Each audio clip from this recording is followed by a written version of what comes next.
In the land of Shinar, where the dust of the earth still remembered the steps of the earliest men, the sky stretched vast and unblemished above the sons and daughters of Adam. It was a time when the whole world spoke the same language, words as fresh and unspoiled as creation itself. Now the whole world had one language and a common speech. Genesis 11:1. They said to each other, "Come, let us make bricks and bake them thoroughly." They used brick instead of stone and tar for mortar. And they said, "Come, let us build ourselves a city with a tower that reaches to the heavens, so that we may make a name for ourselves. Otherwise, we will be scattered over the face of the whole earth." Genesis 11:3-4. The people of Shinar had a vision that soared as high as the falcons that circled the firmament above. They imagined a tower, a ziggurat of mud, brick, and tar, its summit piercing the heavens, a stairway for the gods, a symbol of unity for mankind.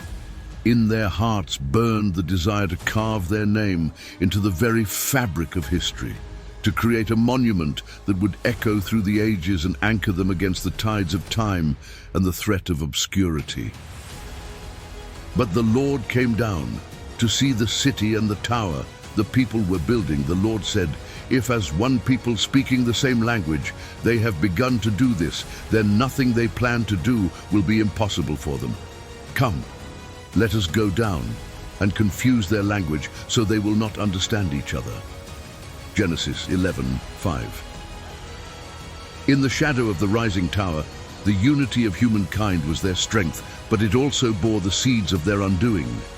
The pride that fueled their ambition whispered of a power equal to that of their Creator, and it was this hubris that beckoned the heavens to gaze upon their work. And so it was, without warning, the clear voices that had orchestrated the rise of the great ziggurat became a cacophony of unintelligible sounds. Where once there was understanding, confusion took root. The words that had been the sinew of their cooperation now tangled them in discord. So the Lord scattered them from there over all the earth, and they stopped building the city. That is why it was called Babel, because there the Lord confused the language of the whole world. From there the Lord scattered them over the face of the whole earth. Genesis 11:8-9. The tower, which was to be the apex of their achievement, stood unfinished, a testament to the limits set by the heavens. Families who had toiled side by side could no longer share their daily bread with words of kinship, for their tongues had become as foreign to each other as the distant lands to which they would now be driven. As the days passed, the people of Babel, driven by necessity, found new ways to communicate. Gestures and signs became the currency of understanding, and slowly a semblance of order emerged from the chaos. Joktan, with his skillful hands, found that he could still teach others the art of brickmaking, not through words, but through the language of action. But the unity that had once defined them was gone. The dream of reaching the heavens had been replaced by a more primal need to survive and find a place in this fragmented world. And so they began to drift apart, drawn by the invisible threads of their new tongues, to lands where their words could take root and flourish. The story of Babel dispersed with its people, carried on the winds to every corner of the world. It became a tale of warning and wisdom, a parable of the heights to which humanity can soar and the precipice upon which they can teeter.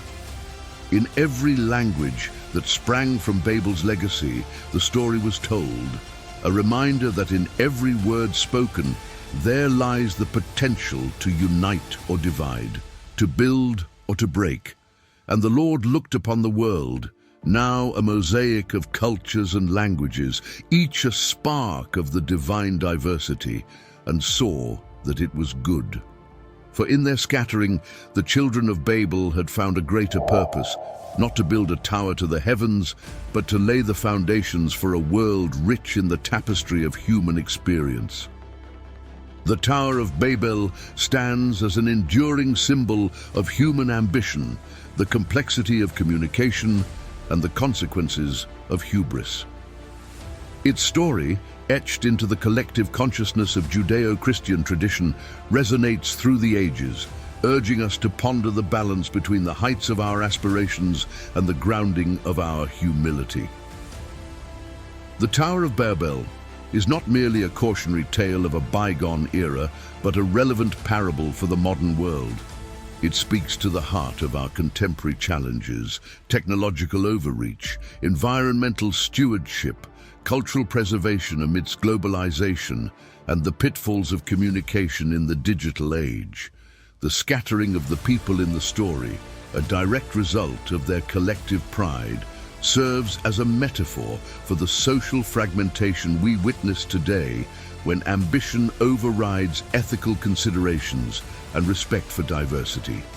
The narrative compels us to consider how we might build our modern towers, be they skyscrapers, digital networks, or socio-political institutions, in ways that foster genuine understanding and cooperation rather than division.